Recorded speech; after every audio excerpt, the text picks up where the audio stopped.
gamers, today we got another little analysis, and we got Ano Chad versus Vortex, the Spanish brother. We're going to be watching this series. It's from EGC's Master of Realms tournament with 15 different maps, like 9 water maps. We're neck deep in water. But before we get started, I just said this on Twitch.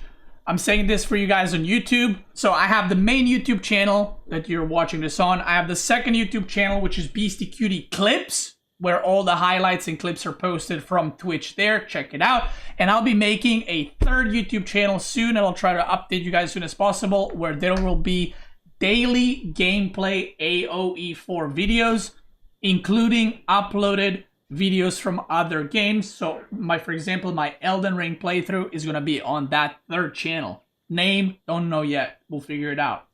And the second announcement, the community FFAs are back. This time they're going to be with the King. This is the season 2 for 4 billion duelers. We're changing some things, but we're going to be basically doing 8 different maps for gold players. All the winners will play the grand final. And then we're going to do 8 platinum games, and then 8 diamond, 8 conquer. How can you sign up? How can you join for those? Very easily. Just be on my stream when I do them, and you can sign up, and I pick random people to participate as long as you're the correct league. Now your follow-up question is, when are you going to do them on stream? And the answer is, I don't know, because I don't really have a super strict schedule. But I'll try to do 2 to 3 FFAs a week. Okay, so 2 to 3 FFAs a week. We'll start with gold. So if you're gold, your chance is probably in the next 2 weeks. Okay, thank you. Let's get on with the game. So this is Ano Chad versus Vortex. We haven't seen Vortex like Lucifer play in a while. So I wanted to go through the series, and map number 1 is going to be Dry Arabia, and it's going to be Byzantine versus Ayyubid. Both top tier civs, actually. Another thing I wanted to say is the FFAs that we're going to be doing, the viewer FFAs, is obviously it's going to be with the King version, the one that you can play quick match where there's rank. So we'll also be able to see what the player ranks are in the FFAs, right? So some players are going to be pretty high rated in the FFAs, but they're gold in 1-on-1. And, as always, you have to be ranked in 1-on-1 and play decent amount of games. If you don't, you're not going to be able to enter. That's it. Thank you. Anatan went with 2 scouts as Byzantine. I didn't even notice. As Byzantine?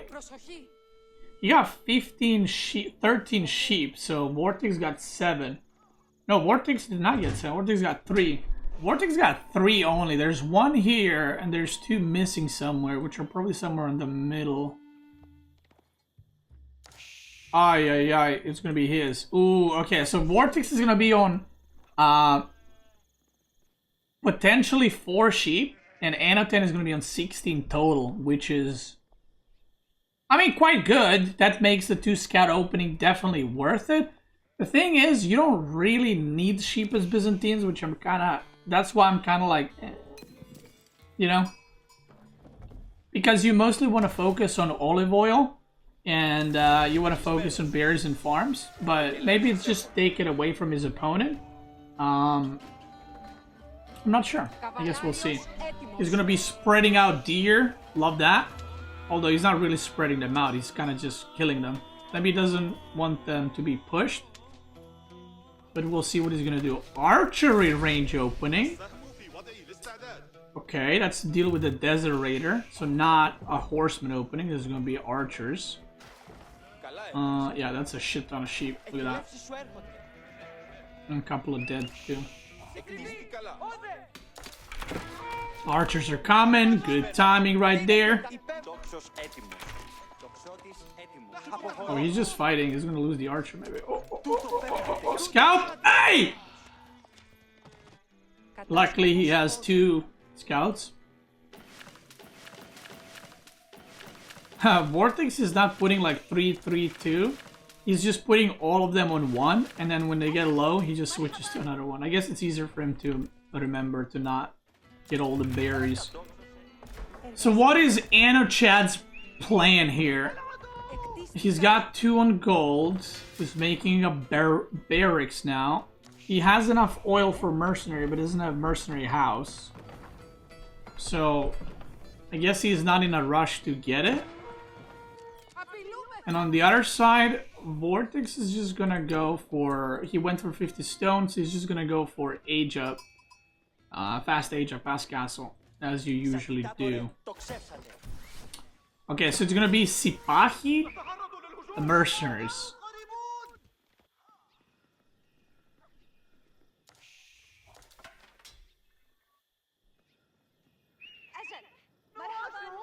Trying to think how I feel about that, I don't really know.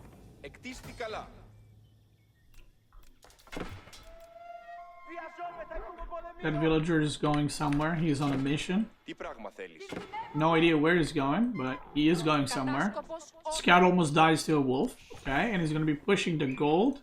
Blacksmith, this is probably gonna be just insta siege engineering, I would assume. It's a bit weird, he's gathered no gold, he's got no upgrades whatsoever. Like, nothing so far. Vortex, you don't necessarily get upgrades when you're going this build as Ayyubid. You can maybe get wheelbarrow, but you can also skip. But not getting any upgrades is Byzantine. Maybe just wants to do a faster push. Sipakis are coming. And...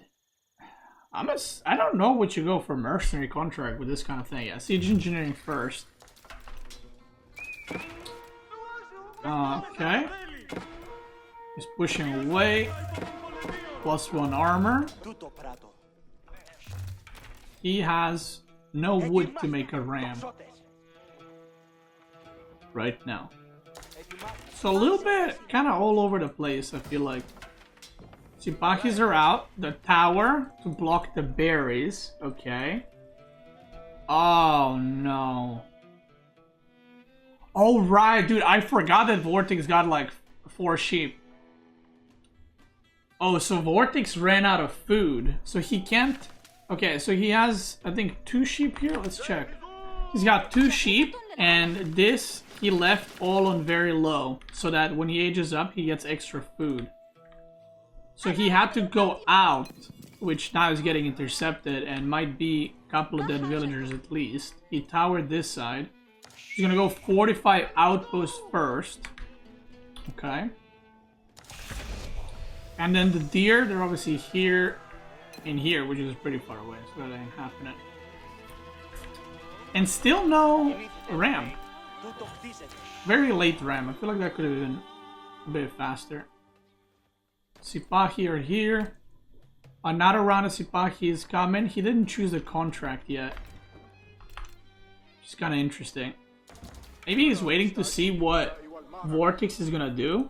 Like, if he sees barracks, maybe he goes longbows or keshiks. I'm not actually sure. Yeah, so Vortex is a problem now. Usually you have a problem with gold when you do this build. Like, your gold gets denied and you're kind of under TC and the game's kind of weird. But he's actually just out of food. Like, this has another maybe 800 food. And then he's out.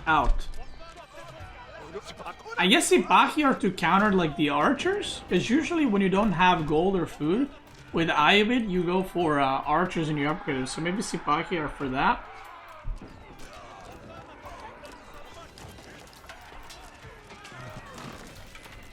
Because, yeah, he's gonna defend this, but again, the gold isn't the biggest issue. His tower's upgraded, doesn't have arrow slits. Yeah, that's gonna be 0 food income. He's making a mangonel, which usually is a good idea, but usually you're facing mass archers. But there's 8 to 9 limited A and 5 Sipahi. 5 Sipahi can just dive onto this because they can just run past Gulams. He's making a market to buy food. And when you're buying food,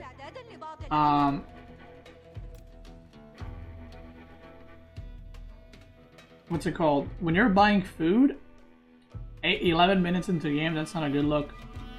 He's too smart, no contract. Golden Horn Tower makes Sipahi and crossbow only. Do you want your Golden Horn Tower to make Sipahi in this? I don't know. I mean, they're both very good units. Very, very good units. I mean, these are the best crossbows in the game. But would I not rather have camel riders or javelin throwers or longbow landships? I'm not sure. I'm not sure. But alright. I think the deal for 480 for 3 Sipahi is really good. Like one of the best value deals for the first tier of mercenaries. So, yeah. Okay, the Mangudai hits. Oh, the tower is here. Anacha doesn't see it! Or he does see it. He's gonna send the units there. He should upgrade it though. And does Vortex see it? He has to see it. He's not reacting though. But he does have vision of it. I mean, I don't know how I feel about the whole not get mercenary contract and go Sipahi crossbow only. Oh, this is gonna be a lot of dead villagers potentially. He has HP upgraded, which is very good. Dude, if he had arrow slits, this would be a destruction.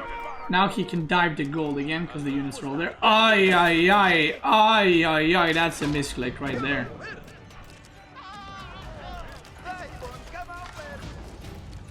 Oh, oh, oh, oh, oh, oh, oh, Mangrel staying alive. Actually, kind of cleaning up here. Anochat throwing a little bit, I feel like. The tower even stays up. This thing is gonna burn down. Oh my god, he didn't get the Mangrel. I mean, this was definitely a bit of a throw. Definitely, right?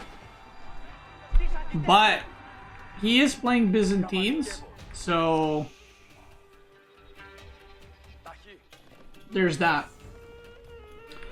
If he just denies Vortex from food, like Vortex won't be able to move out in a very long time. He's got no gold. He's putting more villagers on gold route, so his food is gonna be, he's gonna have too much food now in a moment. I'm not sure how I feel about this whole Sipahi thing. I don't.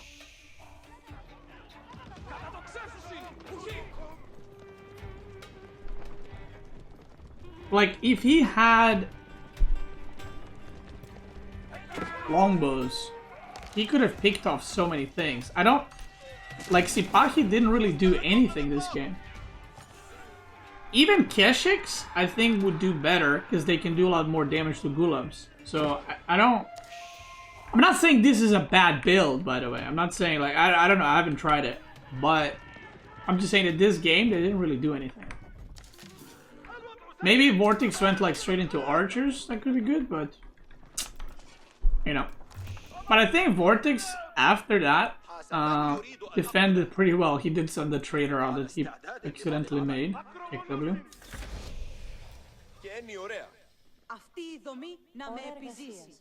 So Sipahi are now coming from here. And he's gonna get the veteran contract over here.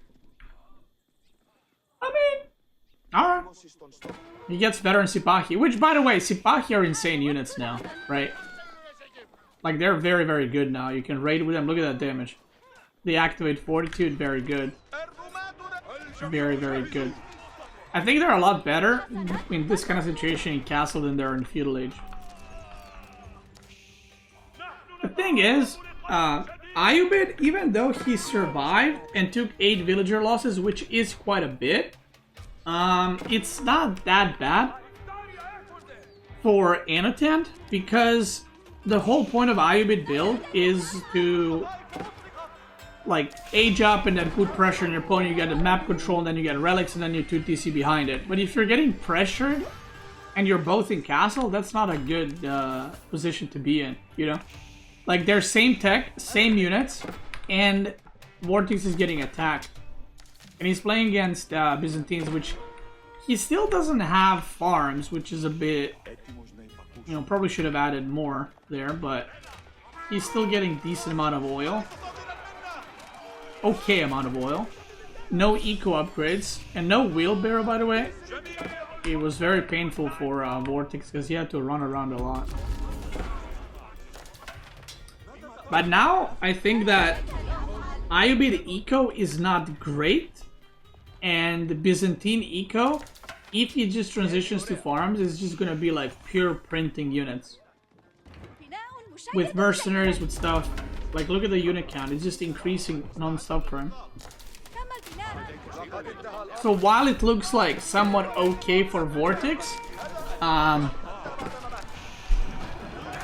my god. Okay, well if that happens, you know. Oh, he's not even gonna kill that? That was a rough engagement. That was a very, very rough engagement. So that's gonna fail too. Not gonna kill the TC. Killed some workers, but nothing too much. No farms yet. So he's just still chilling. He is gathering bears with 10 workers. He has only level 2 cistern. I feel like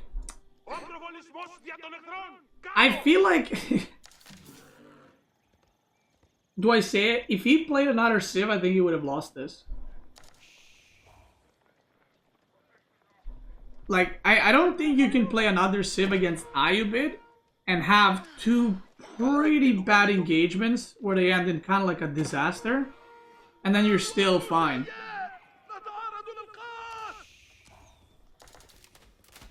But it might not matter in the end. Why let Byzantine in though? Because, so the reason you're actually... Okay, so...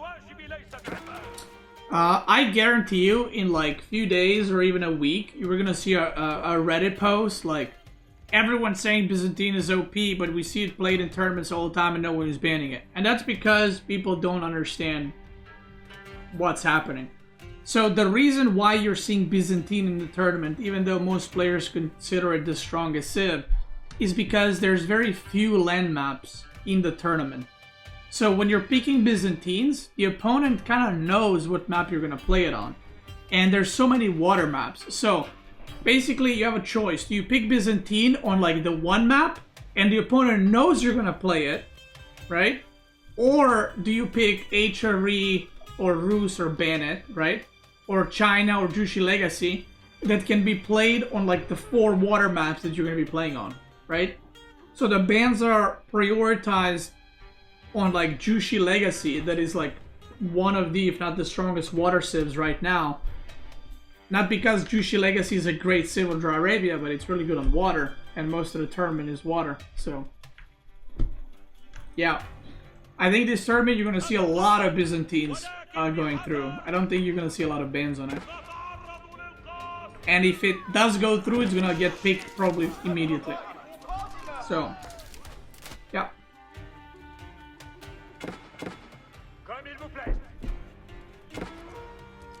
Look at it this way. If on a water map, you can play 5 different civs. Does it make more sense to veto 2 civs out of 5 and the opponent is left with only 3 civs left to pick, and you can also pick them to take it away from them? Or do you veto Byzantines that can only be played on 1 map in the tournament? And then, not only that, but even if you veto Byzantine, the opponent can play 15 other civs on Dry Arabia. You know what I mean? So, yeah.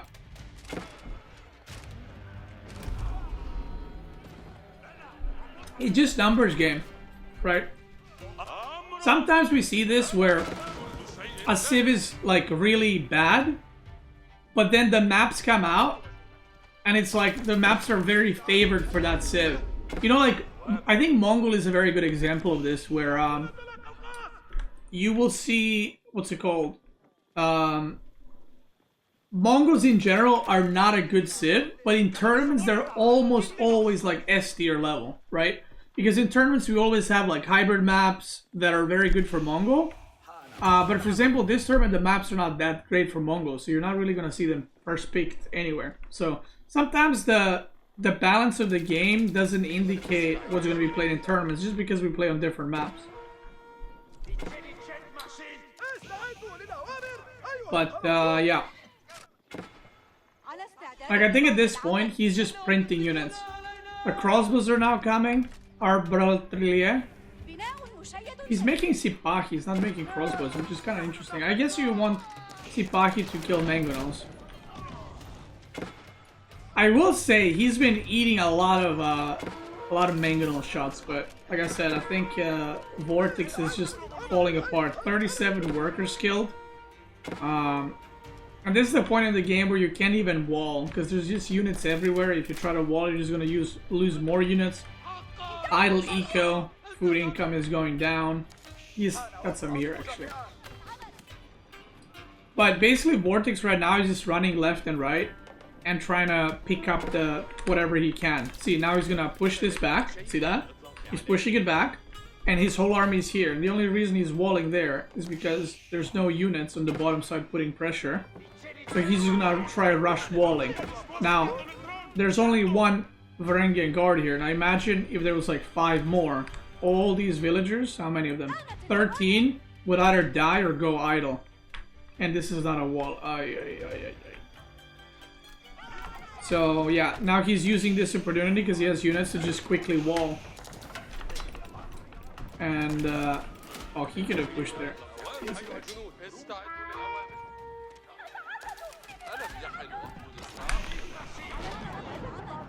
Where the village? Wait. Okay, the walls are coming again. He's walled in. But again, this is not a full wall. I don't know if he realizes.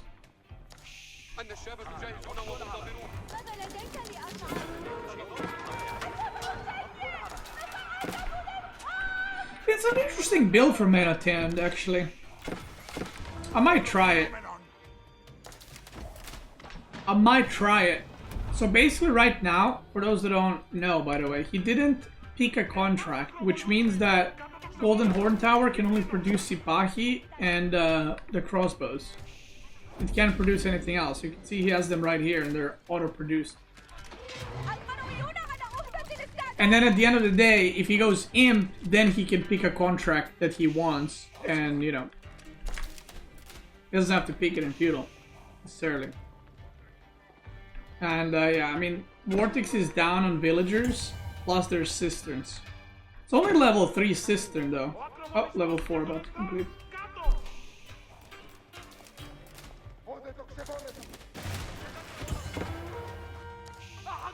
That's funny.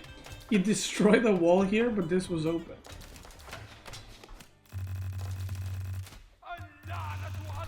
Alright, age 4. Look at this. Age 4. Same supply, and Vortex got like 100 food. That's how far behind he is. So that is just not going to work. And now he could actually take the contract. So now what you do is you take the Silk Road Mercenary contract, because your Camel Riders will give you the Armor Aura, +2/+2 for all your units. That would definitely be worth it. Look at the army upgrades. I mean, yeah, this is one of those games where it's like, it looks kind of even, but it hasn't been even for a while. You know, like, Vortex has been...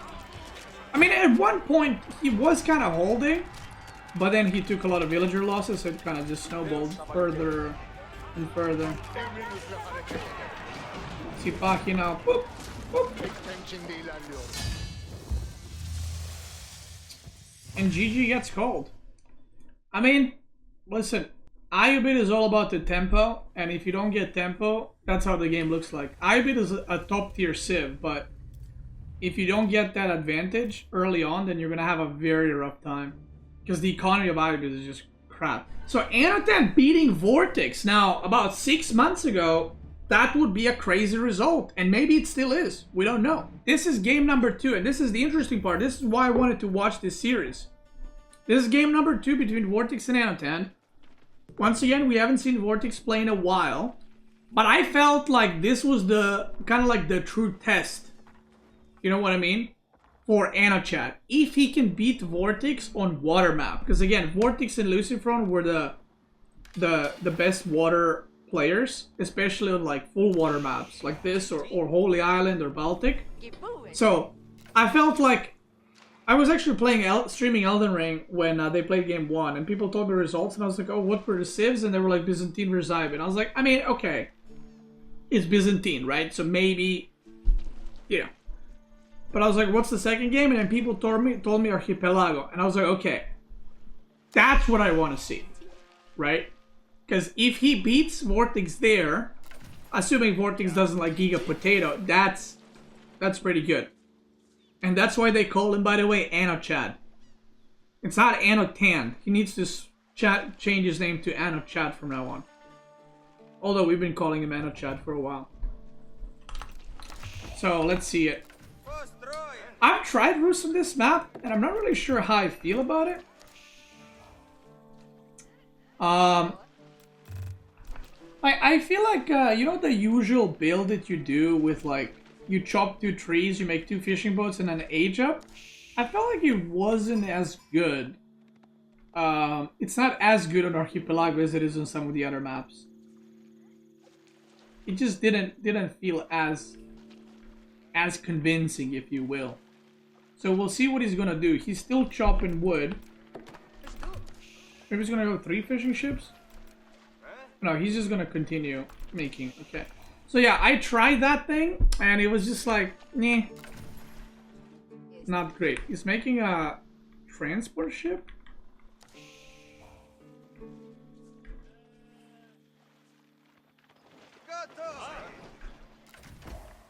There's an interesting thing you can do with Roost that I've done in some games. So you can do a very early transport ship. You can drop off your scout, because there's a point where you have 100 wood.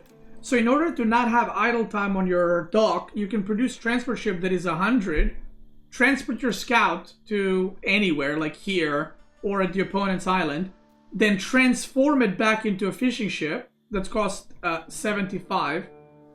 So you basically are going to pay 25 wood extra, but you don't lose the production in the dock. So there's some interesting stuff you can do that. What do we think about a scout deleting? Yeah, I saw that. I mean, it's pretty good. I guess you don't need a scout, right? I feel like scout is still useful, but like it's still nice to have a scout, but maybe it's not a bad idea. Just gain an extra supply.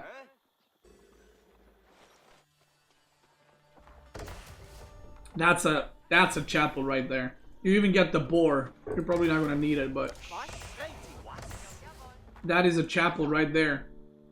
Oh, he can just transform the he can just transform the transport ship.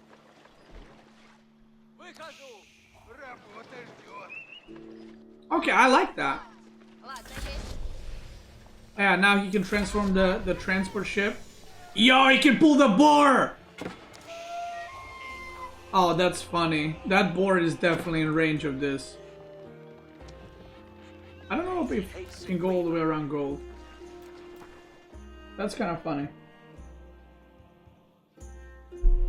I don't know if this is... Like, I think it's better if he just dropped off the scout and then just transformed it to a fishing ship. Because this doesn't really do anything. Right? So now, instead of this ship running back, you could have just made a sprinkled ship and had another fishing ship doing stuff. I don't know.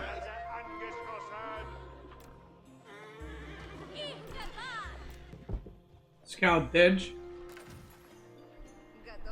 So this is Vortex's vision. This is Anotan's vision. So Anotan kind of knows where the islands are. He knows where the opponent is.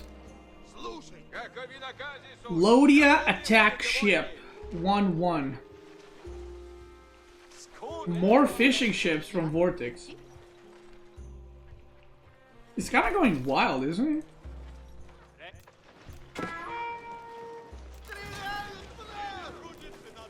I like this. How many fishing ships does Anathan have? 4? 8? I like this better for Vortex, actually, quite a bit. He might be thinking that Anathan aged up fast. Maybe he thought that he's doing the cheese build, like where you just go giga fast age up, but that wasn't it. So he's adding like extra fishing ships. Ooh. Like, ah! Oh my god! Oh my god! Dude, that ship. Yeah, I think making all the extra fishing ships was a bit greedy. He's forgetting the sprinkled ship here. So Vortex making some mistakes for sure here.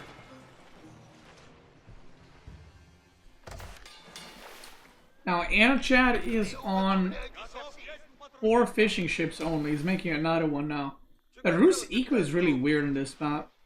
It's like the fishing ships are so expensive. You can't just like sneak in one every once in a while.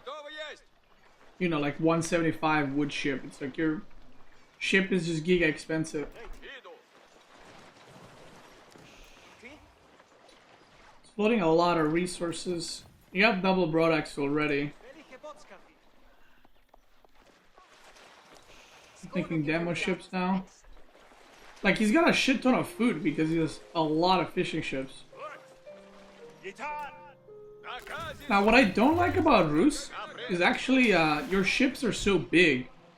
So the demo ships are actually really bad. Because okay, so I'm about to give you some gamer advice. When a fishing ship explodes, it doesn't do damage from here or here. It deals the damage from the center of the ship, from here. So because the Rus ships are so big, in order to do a full hit on the Springle, they basically need to be like side to side. If the ship is here, the Rus ship, and it explodes, it's not gonna do full damage because it's not hitting. It's hitting from here to there. You know what I mean? It's hitting from middle to middle. So you need to be next to it. So it's very wonky to micro. And they're very easy to target for because they're so big. Like these tiny, smaller ships are, you know, a lot smaller. So sometimes you can miss them.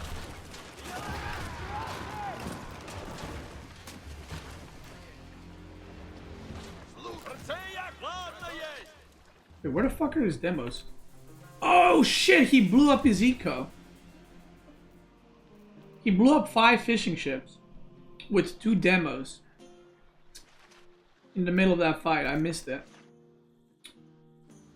I mean, that's probably worth it. 5 fishing ships is quite a bit. And now he has to remake them. But he can also age up soon. The eco seems a lot better for OTD. The chapel's doing work, I think. Yeah, he's gonna try age up. Like right now, I like Vortex's position a lot more. I think if he didn't lose those fishing ships right now, that's just a straight up win.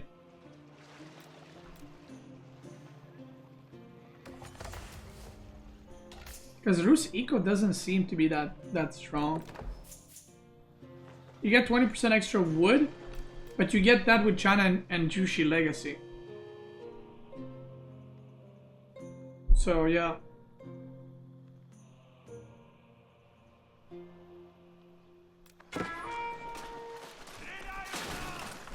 Okay. Oof.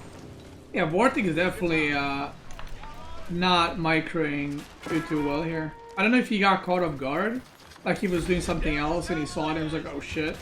Because that has happened to me before where I don't have my ship ski bound and then the opponent attacks and I'm like, oh shit, and I'm trying to like run away and everything is just fucked, you know.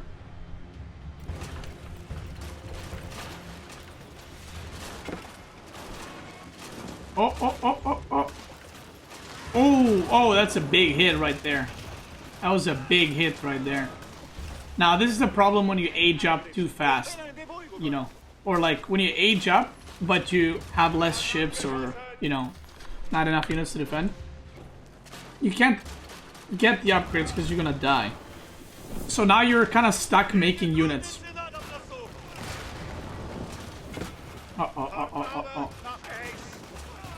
Ooh, okay. Good micro right there, but there's more demos coming in.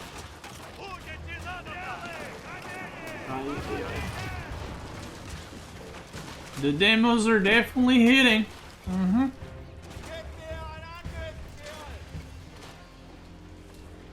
I mean, if the fishing just gets attacked, this is over, right? And this is so... Galley gets insta-pop. Demos are coming from Vortex, but 6 Springles, enough to one-shot another hit, and he's trying to get the upgrade. so he can perhaps micro the Springle ships from near TC and get value that way, but I don't think it's gonna let him. He's making a barracks?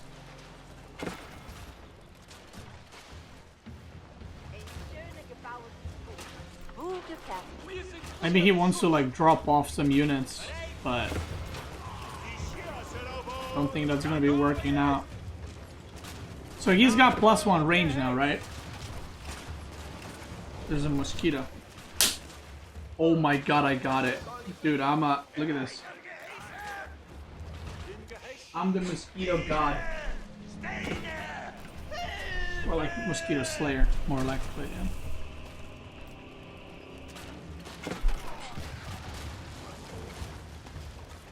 Luckily, he didn't suck on me or my blood too much. I don't think he even did. He tried though. That's what happens. Okay, so now with +1 range attack, you can actually kind of micro against these, but there's just way too many ships, and the demos just keep coming. And now the fishing ships are in a lot of trouble. He actually needs to go on sheep or something, because the fishing economy is completely idle. Oh my god, oh god.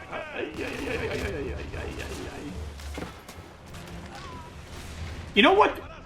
Like, obviously this is easy now to say when I'm observing after. You know, not many people would have thought of this. Because you also don't know if your opponent is going to age up or is going to just keep babooning into you, right? But what you could also do,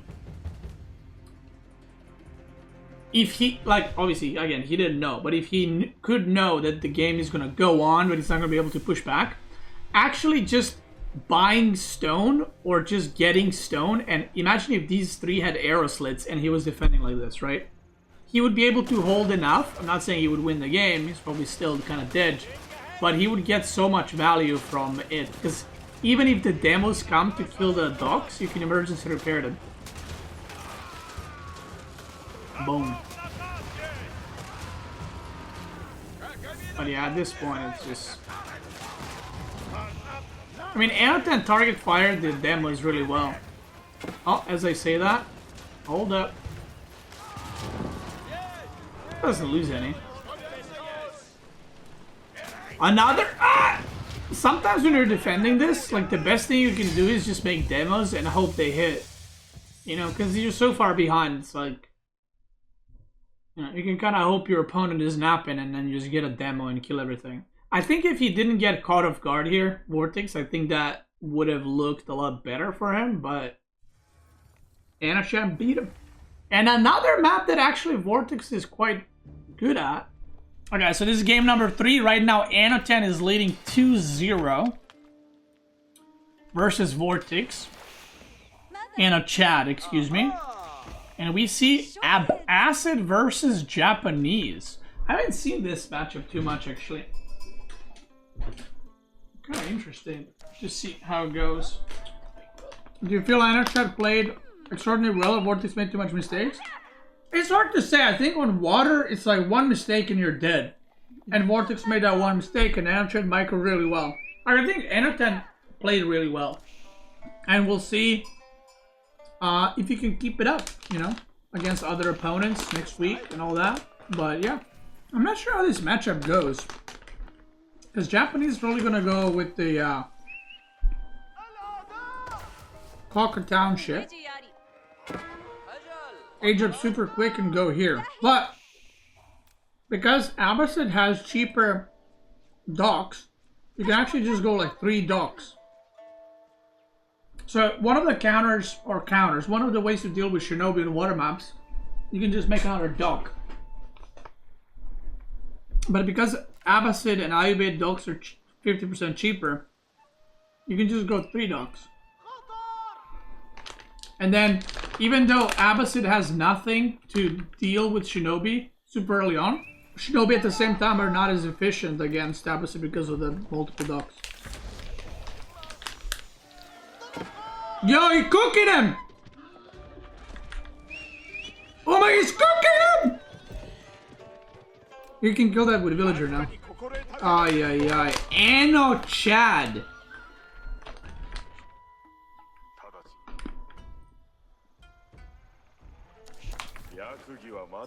Oh no.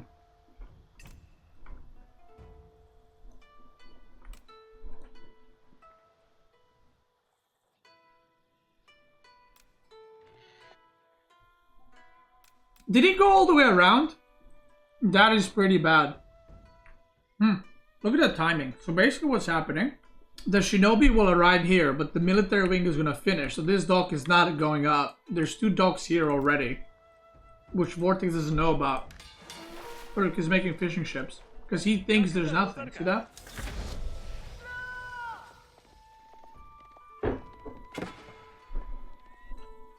Military wing is out. He's gonna go intercept that immediately because he can also expect shinobi here, right? Oh, that's a... Oh no. I mean, I don't... Yeah, he sees it, look. So this is a small mistake because... But maybe he didn't know that obviously he can be seen, right? But Vortex doesn't know about the docks, but because there's a worker here now, he knows. So Vortex queues up a galley. He sends the shinobi as well. But 2 docks versus 1 is really, really bad. Yeah, there's a shoreline fish here. So he's gonna disable that. And that was a springled ship. Ay, ay, ay. The shinobi is dead.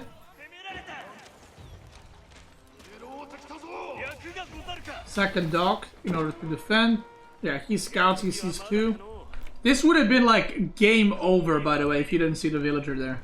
100%. Because now if you had a sprinkled ship versus 1 junk, there's nothing else. It would be over.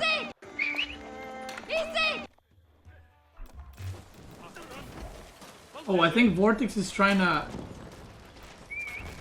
Oh, yeah. Vortex is trying to go fast castle. I don't know if he's gonna make a ram. I don't know if he even needs to make a ram. He just commits here, and if there's no fishing, then good luck. Look at this. He's redirecting villagers to gold, because he doesn't need to make more ships. He won the water here already. He just needs to make sure that he doesn't lose it. But no fishing means no no food eco, so now castle age up is no longer possible. He's making a ram, what I just don't think he needs to do. So you just probably just commit here to killing this. And the game is over. Anatan, because he's doing damage, he's just gonna age up. Which makes sense. He's got too much food.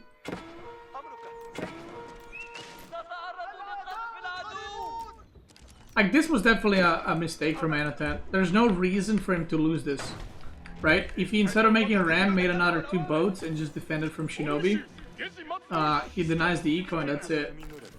It's still a good position because Vortex has no eco and he's aging up first as Abyssal, which is obviously terrible for Vortex.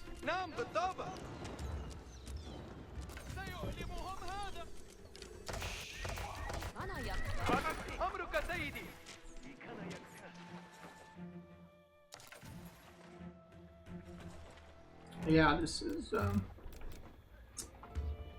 mean, when you're entering castle at the same time as Abyssal, pretty much, it is not a good situation to be in. Not at all. He's getting eco upgrades. He has stable. Is this for lancers? This is definitely for crossbows.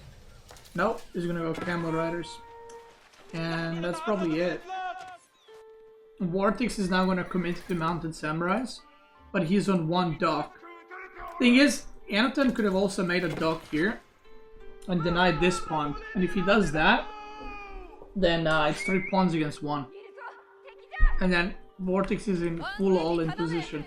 He actually disabled the stables. Samurais here, but the crossbows are coming.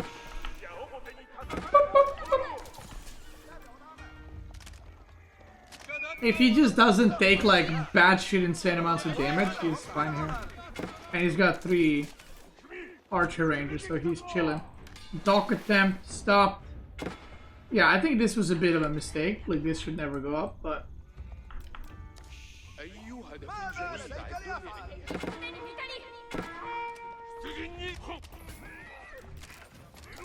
It's funny to see this because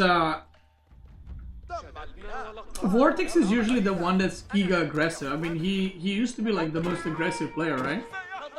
And it's funny to see all these games, all 3 games, he was the one that was defending.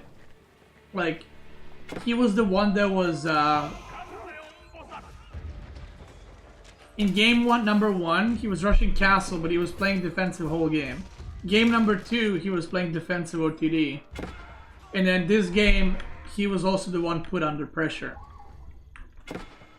Which, you know, one of the best ways to play against an aggressive player is not to defend well, but to be aggressive faster than them.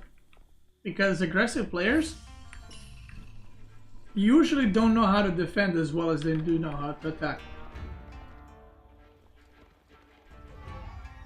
It works the same way the other way around. If you're playing against a defensive player, sometimes you can be more defensive and more greedy because they don't know how to be aggressive.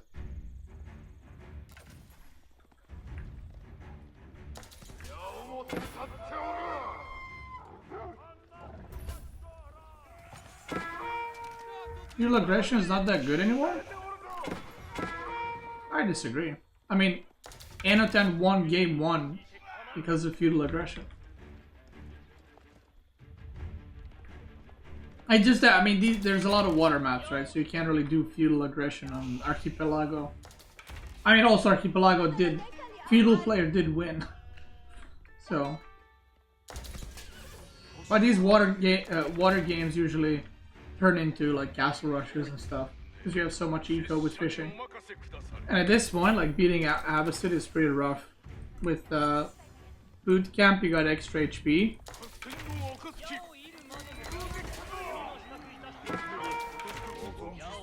Look at him, he's making every unit in the game. He's like, I'll make a Gulam, a Spearman, give me a Camel Archer, 2 Lancers.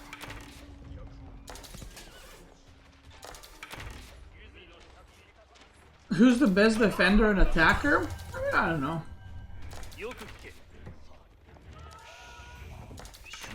Who the fuck knows? I mean, we'll know more after. I was gonna say we'll know more after the tournament, but not really because it's a lot of water maps. So there's no, like on water maps, there's usually not really an attacker and defender. You're both just fighting, you know? I would say on land maps you can see more who's playing aggressive and who's playing defensive.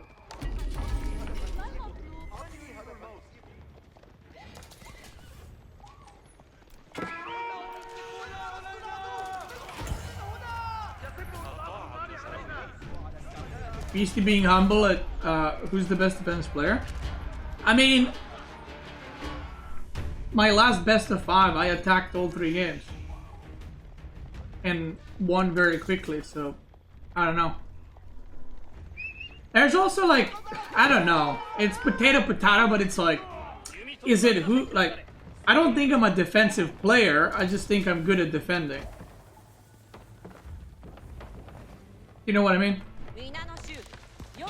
I think I used to be a defensive player, which is probably why I'm good at defending.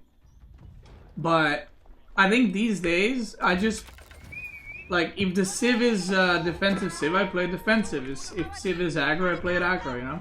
I just play whatever the Civ is.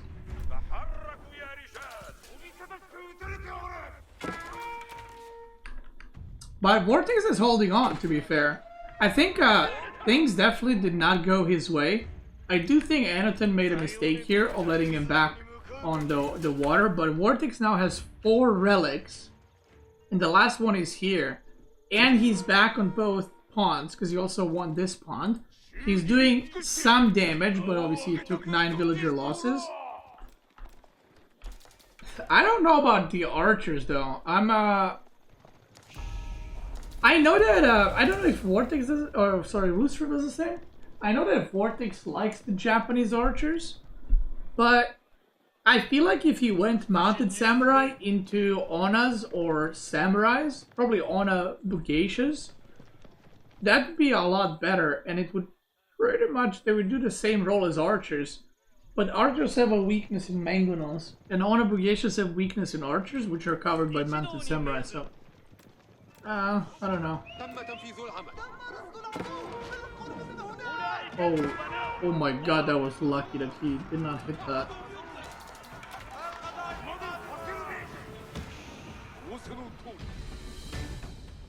On against Ava Archer? Yeah, but you mix in some samurais. Like, initially it was just crossbows. Now he's making archers, but initially it was just crossbows. So you go samurai, he goes crossbows, you go Onabugeshas, he goes archers, and you go samurai. And then it's more awkward for the adversary than it is for you.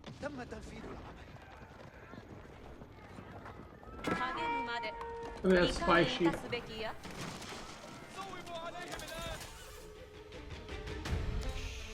But, like, I don't think this... I definitely favor Anatan's position just because of army, but I don't think this is unwinnable for Vortex. I actually... So he's transitioning to melee units now.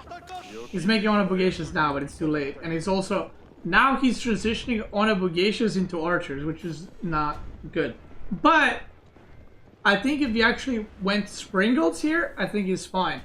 Because there are no spearmen here. Oh, there's 2 spearmen and 5 ghulams. So most of this army is just gonna be range comp. So if he went Siege Workshop and maybe put a Yorishiro in it, he could produce a Mangonel or 2 and or a Springald, kill the Mangonels and then hold on, and then transition into land or a melee army. But he's just gonna get caught in transition and die.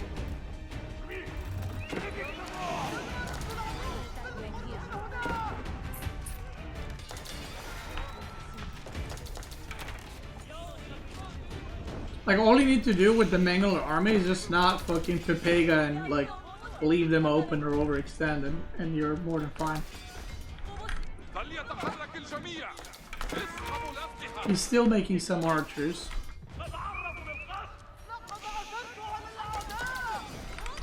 Oh. That's actually bad for Anatan. See, you know how I just said if you don't overextend it, like leave Mangolas alone and stuff like that? Yeah. Just, if you don't do that, you have it in the bag. Pretty good mango shot. Like, imagine there was another one here. Not a great mangonel shot. And the Yumi, kick W. I mean, they're alright, but then now Ghulams come and just fucking destroy them, you know? Also, what upgrades does he have for melee? Oh, he has +2, which is okay, but for Onabugeshas, you kind of need the guy. What's his name? The Bannerman. And that's GG. Wow. And Anno Chad wins against Vortex 3-0. A destruction, some might say. Which means that next week, the matchups are fully revealed right now for us. Marine Lord versus Louis, who's going to advance to quarter. And then elimination match, one of these guys, whoever loses, is out of the tournament. And then the loser of Marine Lord Louis plays against winner of Cat and Demu for the decider. Cutie Patootie versus Kilardi, Zerton versus B. We got Papi Pa versus Anno Chad. That's going to be a good match. I mean, all these winners matches are going to be good matches, I think. The elimination match, Vortex versus Recon. And then last group is Lucifron versus Wham. Oh, we almost had Vortex versus Papipo and Lucifron versus Wham. Close one. And then CSO versus Baltoon. So Group A and B are happening on Saturday. What is that? Saturday the 8th. And Group C and D are happening on Sunday. So if you want to watch it, check out EGCTV stream. If you're watching this on YouTube, I want to thank y'all for watching. Appreciate it. If you're watching this on Twitch, keep going.